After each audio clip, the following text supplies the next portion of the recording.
अस्सलाम वालेकुम दोस्तों, आज हम एक इंतहाई कॉमन मसले पे बात करेंगे। अक्सर लोगों को खाने के बाद गैस, मैदे में जलन, बदहज़मी की शिकायत होती है और हैरान कुन तौर पर वो बहुत लंबे अरसे से धड़ाधड़ मैदे के कैप्सूल ले रहे होते हैं। लेकिन इस वीडियो में मैं इंतहाई अहम मालूमात आपसे शेयर करूंगा कि मैदे की ये कैफियत होती क्यों है, इसके पीछे कौन सी बुनियादी गलतियां हैं जो हम कर रहे होते हैं, और अगर हम बासानी उन गलतियों को करेक्ट कर लें तो हमें ये मैदे के कैप्सूल रोज़ लेने की ज़रूरत नहीं पड़ेगी। इसके अलावा इस वीडियो में मैं आपको 3 इंतहाई शानदार घरेलू नुस्खे बताऊंगा कि जो आप इख्तियार करके मैदे को परफेक्ट बना सकते हैं। सो वीडियो को एंड तक ज़रूर देखिएगा। सबसे पहले तो इस चीज़ के ऊपर गौर करें कि मैदे की ये शिकायत पैदा क्यों होती हैं। एक हाइड्रोक्लोरिक एसिड नाम का सब्सटेंस होता है जो मैदे में पैदा होता है और इसका काम बुनियादी तौर पे खाने को हज़म करना होता है। जब मैदे में एसिड की मिकदार ज़्यादा बननी शुरू होती है किसी भी रीज़न से, और उसके पीछे मेनली जो रीज़न है उसके ऊपर मैं आगे बात करूँगा, तो उसकी वजह से आपको ये बदहज़मी, मैदे में जलन की शिकायत होती है।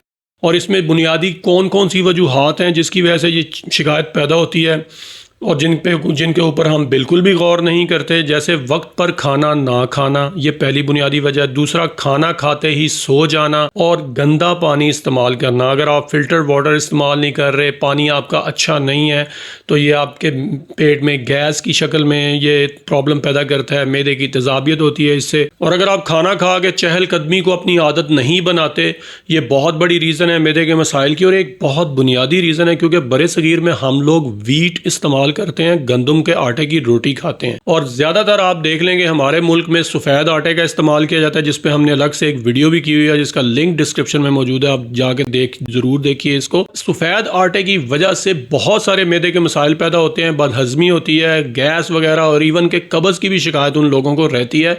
तो ये चंद बुनियादी चीजें हैं जिनको अगर आप ठीक कर लें तो मैदे के मसाइल से आप बआसानी छुटकारा पा सकते हैं। इसमें बेशुमार कमी आ सकती है, लेकिन एक बात ज़हन में रखें कि अगर आप मैदे के मसाइल को इग्नोर करेंगे मुस्तकिल, तो ये आगे चल के मैदे की सोजिश और ख़ास तौर पे मैदे का अल्सर और शदीद बदहज़मी में ये चीज़ उसका बाइस बन सकती है। अब वो 3 शानदार नुस्खे कौन से हैं, जो घरेलू नुस्खे जिनकी मैंने शुरू में बात की है, इसमें नंबर 1 नुस्खा है सौंफ और अजवाइन। ये आम मिलती है हमारे यहाँ। आप इसके बेशुमार फ़ायदे हैं और इसके इस्तेमाल का तरीका यह है कि आप 1 चम्मच सौंफ लें और आधा चम्मच अजवाइन ले लें और हल्का सा उसको भून लें और खाने के बाद ले लें। इसके फ़ायदे क्या क्या हैं? गैस को ये ख़त्म करती है, खट्टे डकार आपको नहीं आएंगे और आपका हाजमा बहुत बेहतर हो जाता है। नंबर 2 है लीमू और नीम गर्म पानी। लीमू जो है वो मैदे में हाइड्रोक्लोरिक एसिड यानी कि जो तेज़ाब जिसके ऊपर हमने बात की है उसकी मिकदार को मतवाज़न रखने में बहुत ज़्यादा कारआमद है। और नीम गर्म पानी का, वैसे भी आप नीम गर्म पानी अगर 1-2 कप डेली इस्तेमाल करें तो ये बॉडी को डिटॉक्स करता है, बॉडी की सफाई करता है, इसके बहुत ज़्यादा फ़ायदे हैं। लेकिन अगर आप 1 गिलास नीम गर्म पानी में 1 लीमू मिक्स करके तो डेली इस्तेमाल करें, इसके बेशुमार फ़ायदे हैं। ये आपके मैदे में हाजमे को बेहतर करेगा, आपको वज़न में अगर कमी करने के लिए बहुत ज़्यादा फ़ायदेमंद चीज़ है और आपकी जिस्म की इजाफी चर्बी को भी ये डिज़ोल्व करता है। और नंबर 3 है अदरक। अदरक एक अरसे से हाजमे को बेहतर करने के लिए लोग इस्तेमाल करते हैं और पुराने ज़माने के लोग इसका बहुत ज़्यादा इस्तेमाल करते थे जब बहुत ज़्यादा अद्वियात नहीं होती थी। ये हाजमे के लिए बेहतरीन है। इसका सिंपल तरीका ये है इस्तेमाल करने का कि 1 टुकड़ा काट कर आप पानी में डाल लें और उसको उबाल लें और ये कावा टाइप इसका बन जाएगा और इसको चाय बनाकर आप पी लें और इसके बेशुमार फ़ायदे हैं।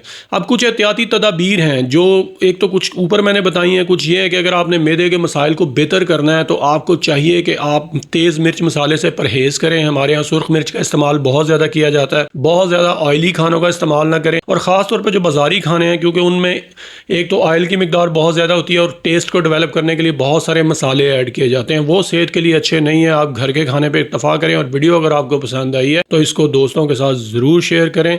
चैनल के साथ जुड़े रहने के लिए शुक्रिया। जज़ाकल्लाह।